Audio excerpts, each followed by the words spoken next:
Have you been handing over your personality and character to AI on a silver platter and you haven't even realized it? When was the last time you wrote something completely on your own without using AI and posted it on social media? Isn't it fascinating how quickly we can adapt to something that becomes so easy and makes our life so simple, but at the same time, are we losing who we are? Are we losing the humanness that we are complaining that AI is taking from us?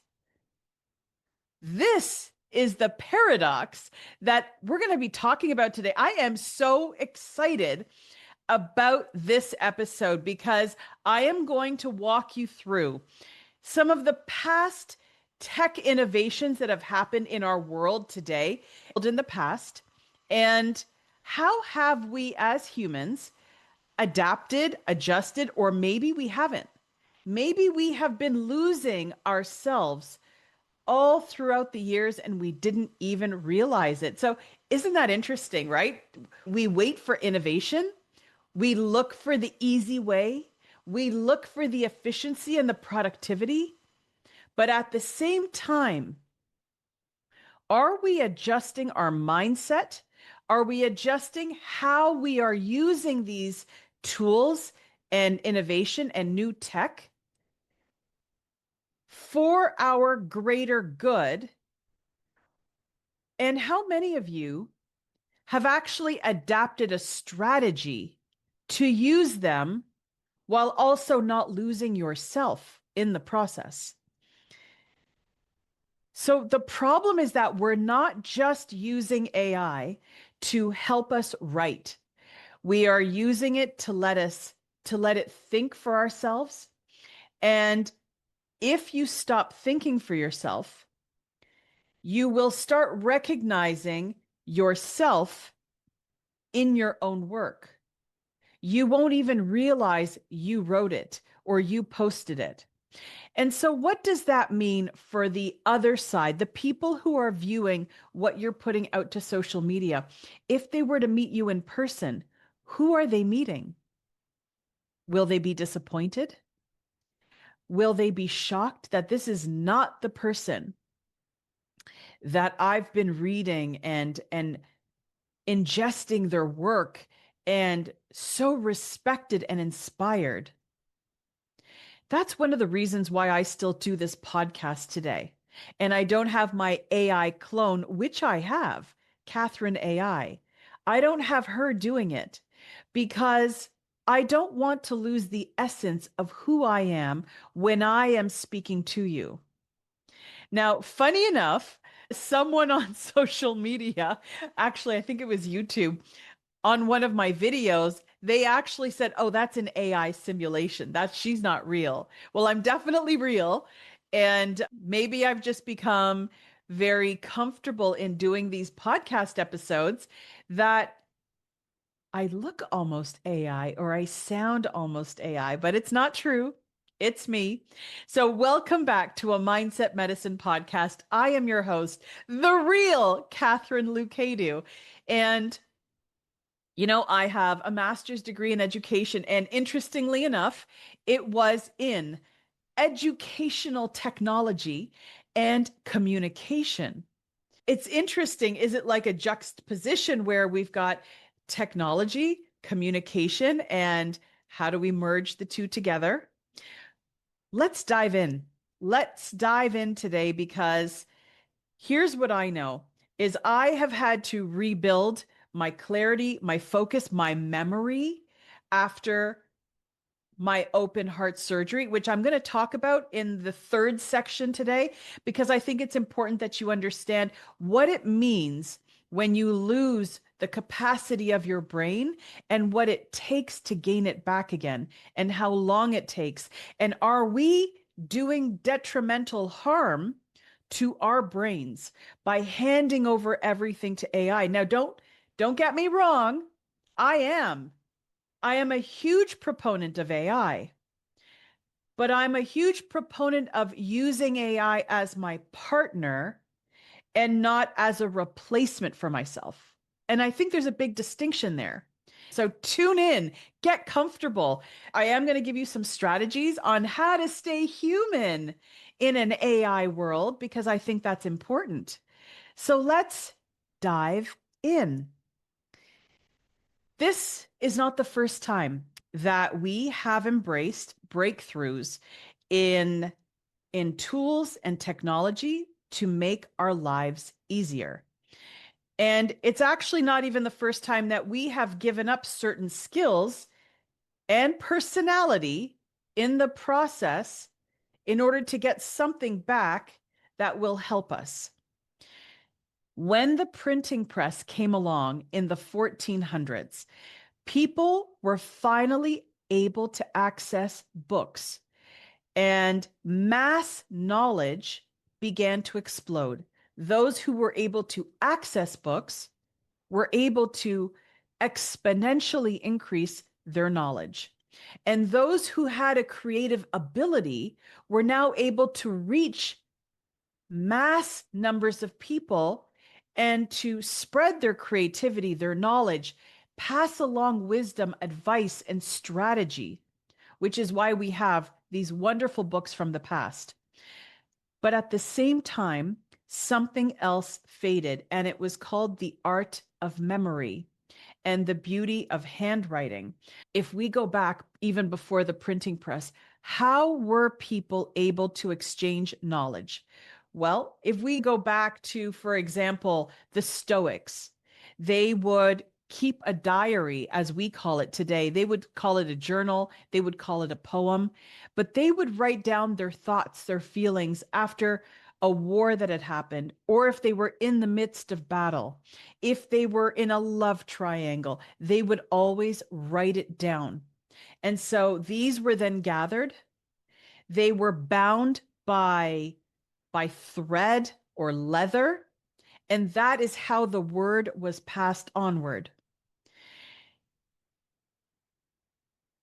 The other way was sitting, talking to each other, whether they were in a type of mastermind. And I'm going to give you, imagery that you can imagine, right? So you've got one person sitting there in a circle, a circular environment, and they're telling the story, recounting the story.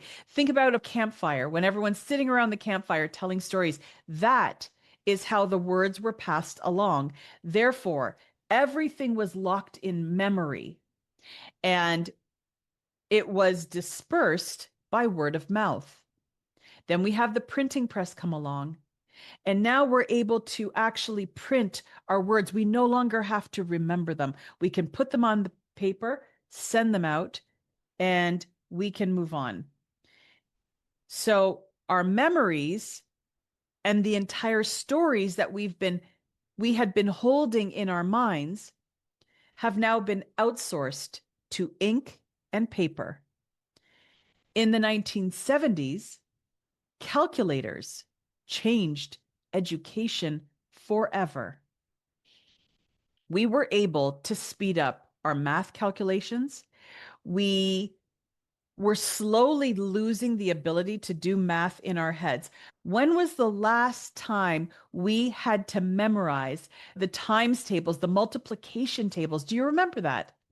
When was the last time that a child had to learn those?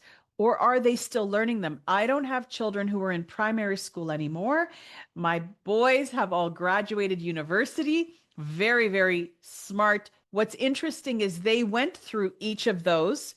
However, I do believe that they started with calculators. I know I didn't. And calculators came probably toward the end of primary school, but we weren't allowed to use them in the classroom. They were banned from the classroom. And as we see AI being banned from classrooms today, and hopefully that changes because it's just a fact of life now, losing the ability to do math in your head, it did change everything forever. And that was because of calculators. NASA engineers raised on calculators, struggled during Apollo 13 because the only solution while they were in space was manual mental math. Then we had the inception of social media.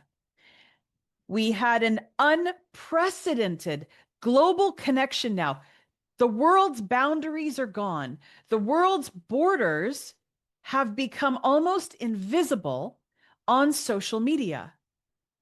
And yet, we are losing our attention spans because of it.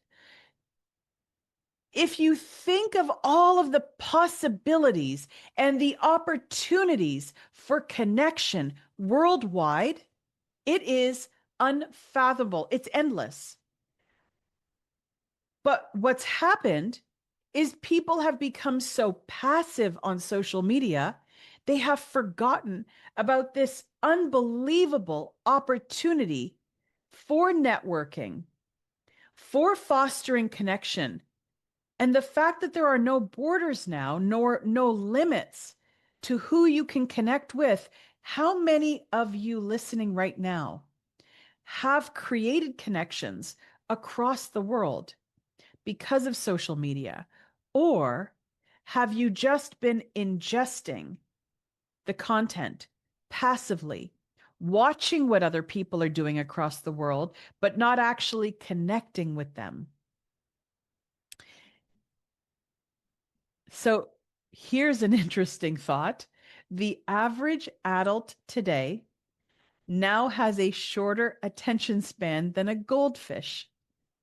If you look at the attention span of people, remove their phone, ask them to sit in a chair, what's going to happen? They can't do it. To just sit and be, not not do anything, don't do anything with your hands. There's no scrolling. Just be. Look what's going on around you. Listen to the sounds. Be present. It is a very difficult thing to do right now. What about driving in a car? How many of you are used to scrolling on your phone, replying to messages, replying to an email while driving? Driving with your parents in the car would be listening to the radio or putting in a cassette tape or listening to a CD. Then they brought TVs, little screens on the back seats to keep the kids quiet while you drive. Then we got into social media. So now you can just have your cell phone and scroll on social media. It has been increasingly more of a distraction in our lives. So here's the question. Is it evolution or is it an erosion? Think about this for a minute. Is it evolution? Are we becoming better? Are we up-leveling ourselves? Or are we doing the exact opposite? There's going to be a lot of food for thought in this episode today because I am, once again, a huge proponent of AI, of tech. I love tech. I love innovation. I wrote a book on AI. I have created a coaching clone of myself. So I'm in it. But what I noticed was how distracted I was becoming. And so I had to flip my mindset to understand, okay, we have this new tech right now. It's here to stay. So how do I adapt to this new tech without losing myself, who I am, the personality, the character behind what makes me who I am? So here's the thing. We're no longer just outsourcing memories. We're no longer just outsourcing some of our skills. We are now outsourcing our voice, our instinct, our personality. And I'm going to go through those a little bit. So the question is not, is AI bad? That's thinking about it the wrong way. The question is, are you willing to get yourself back while still showing up and doing all of the things? So the 2025, think about, here we are now, mid 2025, depending on when you're watching this. Are we in a bit of a trap right now with AI? Because we really want to move forward using the tools and all of the efficiencies that it allows us now, all of the productivity that gives our time back to us so that we can focus on other things. My question would be, now that you're getting your time back, what are you now focusing on? Is it giving you more time to scroll on social media? Is it giving you more time to make more posts that aren't like you? Most of us right now in mid 2025 are using AI in some way, whether it's ChatGPT or Perplexity or DeepSeek or Grok, whichever platform you prefer and you've been using. Maybe you've been using Notion AI or Trello or tools like Google Docs and Canva. Here's what's fascinating. People are actually, on the one hand, feeling more empowered, that they're able to do more. They've got a higher capacity. And in some cases, feeling more creative. It is currently creating more solopreneurs, entrepreneurs, because there will be jobs where people will become redundant. And therefore, those same people are now going to look for other ways to express themselves, to offer a need to the world through entrepreneurship or solopreneurship. It won't take large companies to create enterprises anymore. You'll be able to do it with one or two people and a whole bunch of AI agents. So, are we feeling empowered and yet at the same time disconnected from people? It is a measurable shift. And I'm going to ask you now, as you listen to this, have you noticed it? Have you noticed a disconnection with people? Have you noticed a shift in personality? Have you noticed the type of content that's being shared online? Sounds so similar. So here's trend number one, the rise of AI ghosted content. According to an MIT study from early this year in 2025, 73% of LinkedIn posts are now considered AI generic. They're accurate, they're polished, and they're extremely forgettable. That's a shame because LinkedIn was created as a networking platform for business professionals, for career advancement, career updates, and so on. So if 73% of LinkedIn posts are now considered AI generic, where has all the personality gone? Where have the personal business stories that people were sharing, where have they disappeared to? Because the easy road has been taken. And let me be very clear here. Using AI to help you create a post is a fantastic idea. However, that post then needs to be manipulated by you to sound like you. So you take the framework of the post that AI has created, and now you insert your voice, your character, your personality. And I'm going to give you a little bit of a strategy to do that in the next section today. This same study from MIT in early 2025 showed that posts with the highest engagement had 1 key element that AI could not fake. Can you guess what that is? If you're listening to this, take a guess. What is the one thing that AI could not fake in those posts? It was emotional imperfection. It was moments of honesty, transparency, self-doubt, and even contradiction. And that's why I say to you today, this is me speaking to you, because I am going to be talking about these contradictions.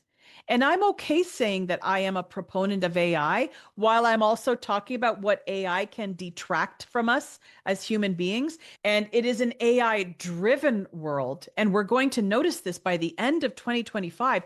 You will be so surprised how much is being driven by AI and the tools and the systems that will be behind everything.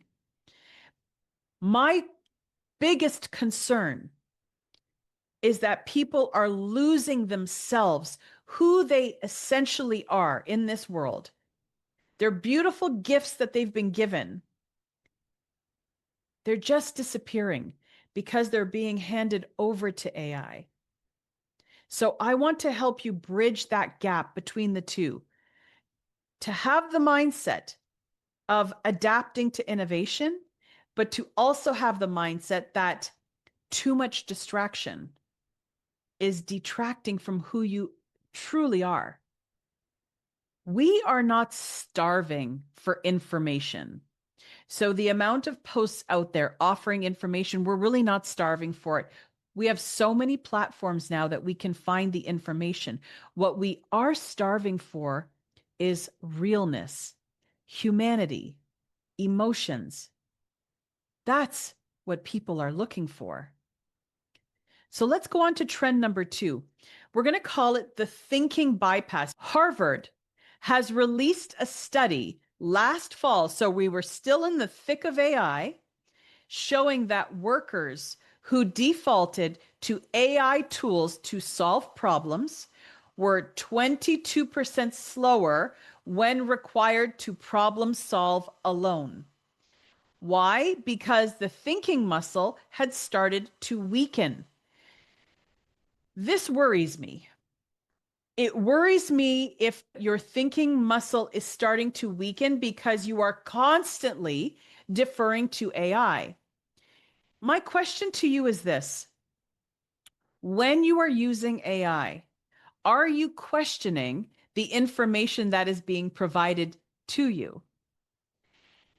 When you are asking for instruction or a strategy, you may not know the correct answer, but you need to challenge the AI that you're speaking to.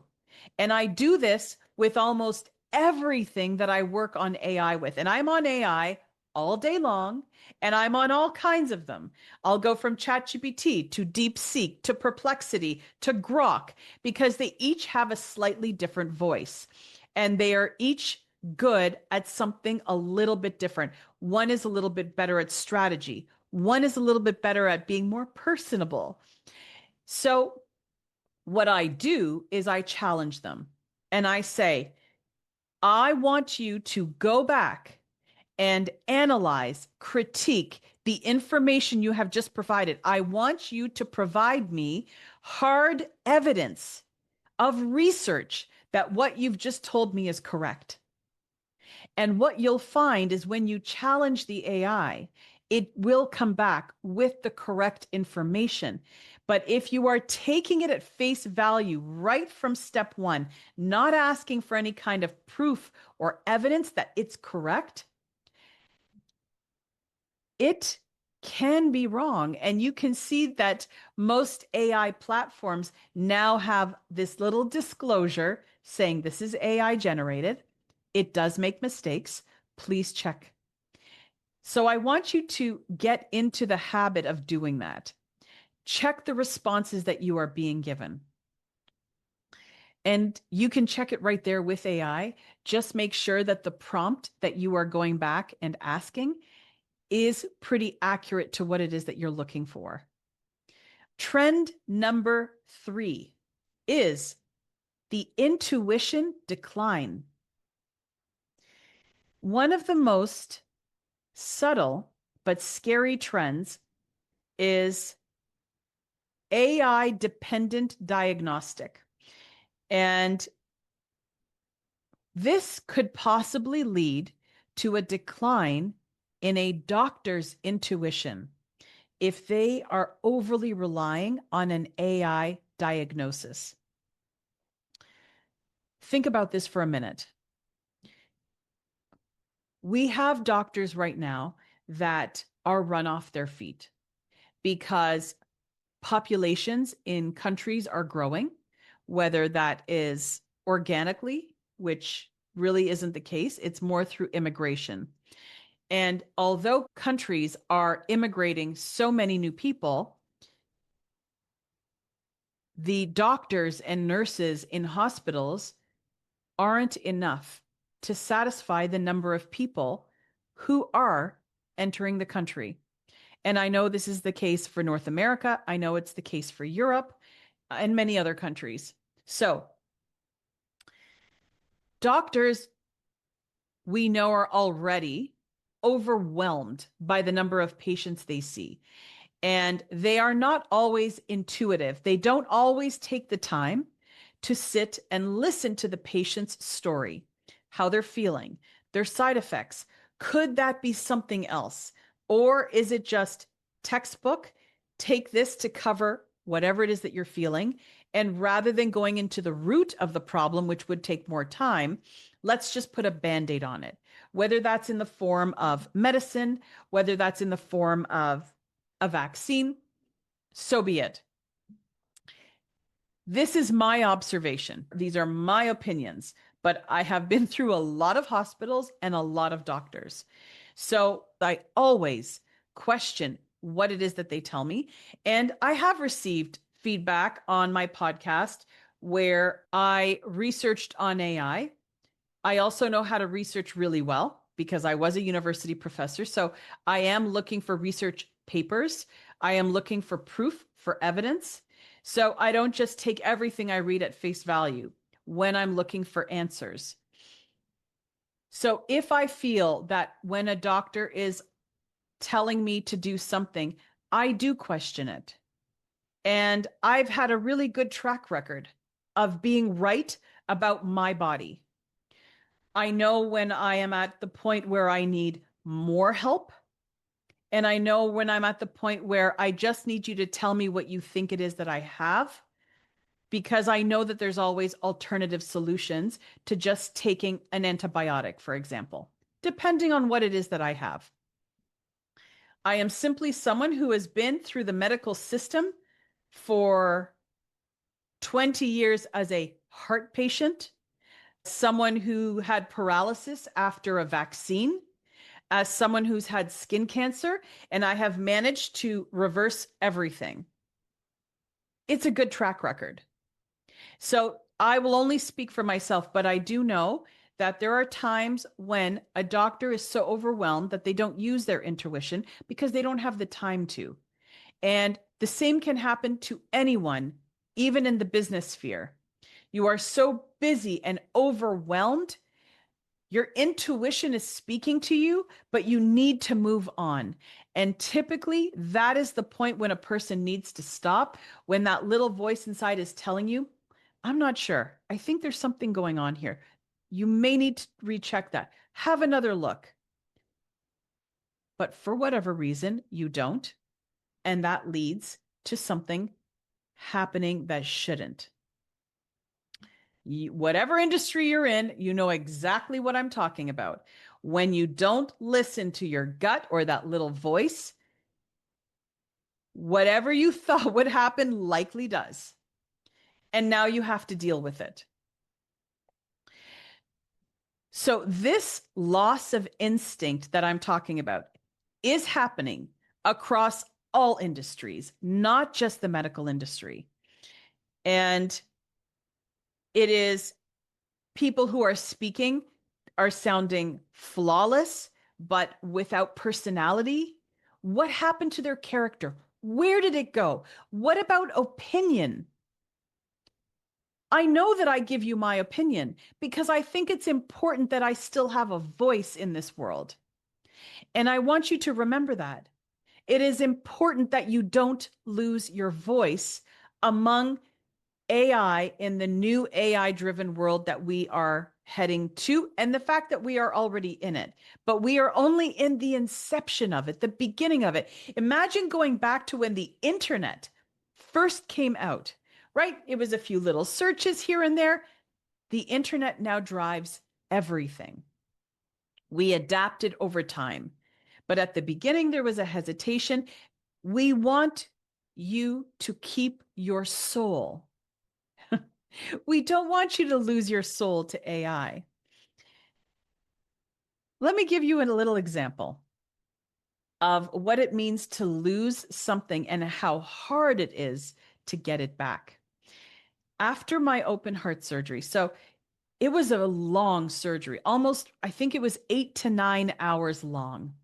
And when you're on a bypass machine, they are removing your heart, putting it on a bypass machine while they work on the arteries and so on. They put it back in, they restart, and they're essentially restarting you. I couldn't walk. I had to almost relearn to walk, but not to the point where a person who is paralyzed does, but it's like this memory muscle that everything has to start over again, like a reset. Here's what I didn't know. What I didn't know was I had woken up missing chunks of my life. I couldn't remember primary school. I could not remember most of high school. Think about how much time we spend in school, right? So these periods of time were gone. It was like white space in my head. No matter what I tried to do, I could not remember a teacher's name. I could not remember students. No one mentioned this to me. There was no one in the hospital because a doctor who is working on you doesn't remember to tell you everything. These are things that begin to unfold over time. Duke researchers have finally found nearly 50% of bypass patients experience memory loss right after surgery, and 42% of those people, it will last for 5 or more years. I was one of those people. It lasted more than 5 years for me. And what I decided to do was I was going to retrain my brain back again. So at the time when I was living in Europe, and we're talking about 2004, 2005, my only options at that time were limited internet and the university library. So I started searching brain activity, brain games, and the fastest way to help me bring back that brain muscle of mine to start remembering again was to read upside down. So that's what I started doing. When I went back to teaching, I would purposely not have my book that I was reading from. And, the students would have their book open on their desk. I would purposely read from their book upside down. And the students were fascinated, like, Miss, how can you do that? But I had such a large goal to get my memory back. I was willing to do all of these different things to help spark that muscle inside, because thinking is a muscle. And if you stop using it, it doesn't just fade, it will start to betray you, which is why retirees should not stop doing any kind of brain activity. They may have retired from their jobs, but you'll see many people will start Sudoku or puzzles. It's highly important that you constantly keep working on your brain muscle. What's interesting, and why did I tell you this story? Because this has a direct correlation to AI today. If we are handing over our writing to AI, we are losing that brain muscle for creativity, what it means to piece words together into phrases and sentences, what it means to be able to express ourselves. Can you easily put your thoughts together and express them to the world? When speaking on a stage, if I were to remove a teleprompter, if I were to remove cue cards or a speech, are you able to express your thoughts, your ideas, your experience, your skills? Are you still able to express them fluently, smoothly? So, how, as human beings, do we use AI without becoming AI? And I think this is a topic, and I know that I'm talking about this early, but I have always been early. And one day someone's going to come back to this video or this podcast, and you're going to listen to it. And you're going to hear that I was talking about this in mid 2025 because I can see the trajectory of where this is going. And I can see the loss of personality and character of human beings. And I want to try and help avoid that happening. Because as human beings, what's special about us is that we have our own lived experiences and lived opinions. AI is generated information from the entire internet, which is why it's a supremely intelligent system. And its lived experience is everyone's experience that has been inserted into the internet. But I'm talking about your experiences through life. So here is where we are going to do a few layers of warming up together in how we're going to use AI, but not lose who we are. We want to keep our identity while moving forward in an AI world.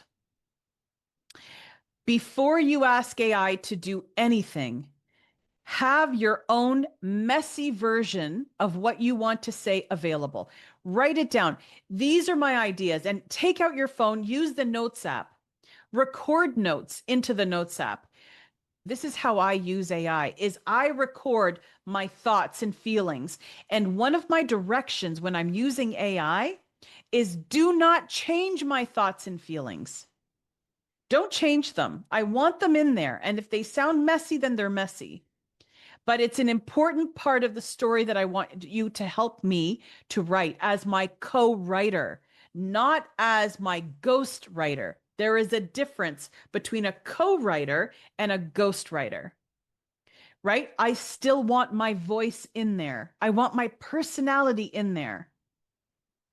It's what makes me different. It's what makes me a unique human being. Otherwise, we would be an army of AI robots, right?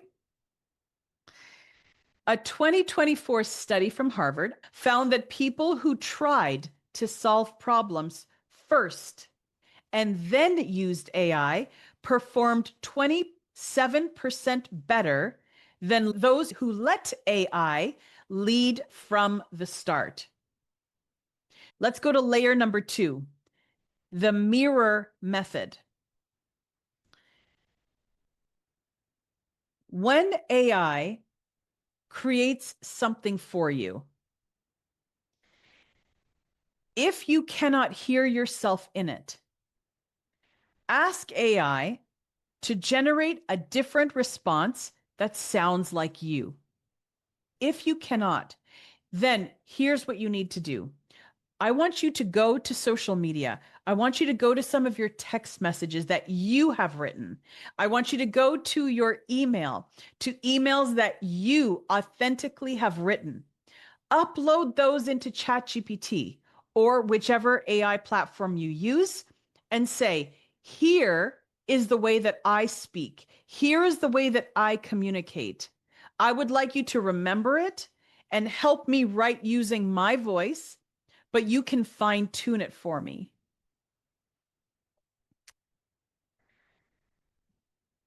So that's your strategy number 2.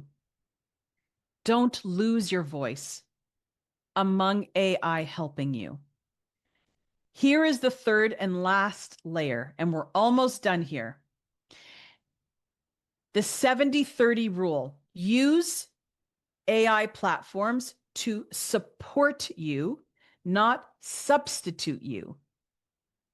Really important. Support, not substitute. 70% should be you. 30% is AI polishing it. Here's what AI can help you do. They can help you format. They can help you outline. They can help you summarize. They can help if you had a proofreader. If you were writing a book and you hired a proofreader, they were not going to change your voice and your style of writing. They're correcting the grammar, the syntax, how the sentence flows one to the next, but they are not removing the essence of who you are, the author that wrote the book. That's how you need to be using AI as your proofreader.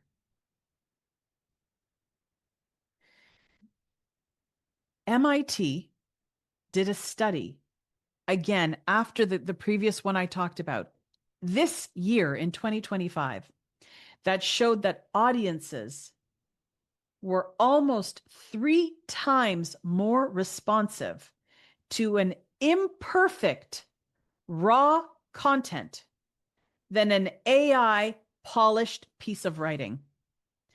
Does that surprise you? When you have been seeing people post on social media and you've been reading people's work, how often have you been able to tell if it was written by AI? There are words that AI tends to use: unleash, unlock, which we typically haven't used that much in the past. The style of writing, it understands very well patterning of social media, short sentences, and so on. However, is it too perfect? Are the ideas too clear? Have they lost who they are when they were recounting their story?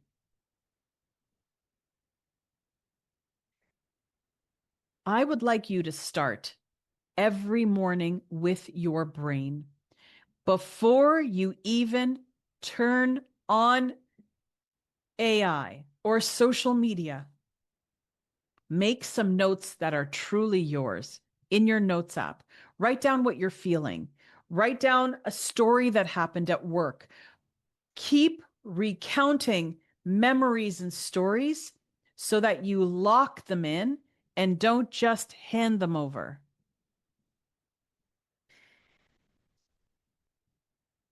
If you generate something with AI and you read it out loud,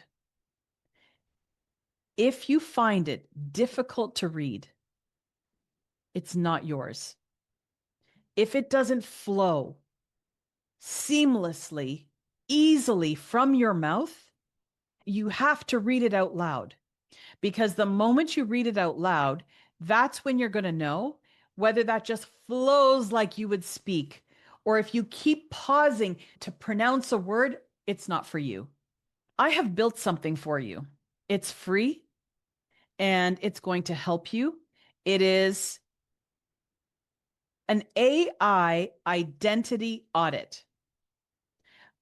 I want you to know whether you've been handing over your identity to AI or if you are still keeping it for yourself and your family and your friends and for everyone else in the world to enjoy. If you would like a copy of the AI identity audit, just post in the comments, whether you're watching this on YouTube or listening to it on Spotify or Apple or on any of the other platforms, go into the comments and write voice and an email and I'm going to send you the AI identity audit. Or just find me on social media, send me a message and say, send me the AI identity audit, please. Your voice still matters. People still want your personality, your character, because that's what makes you so special. Staying human in an AI world is the most important thing you need to do right now. So next week, I'm going to have a guest, and then I'm going to come back and I'm going to do a part 2 of this, because I'd like to help you learn how to train AI to sound like you. So if you're interested in that, let me know. Put a hands up, say yes.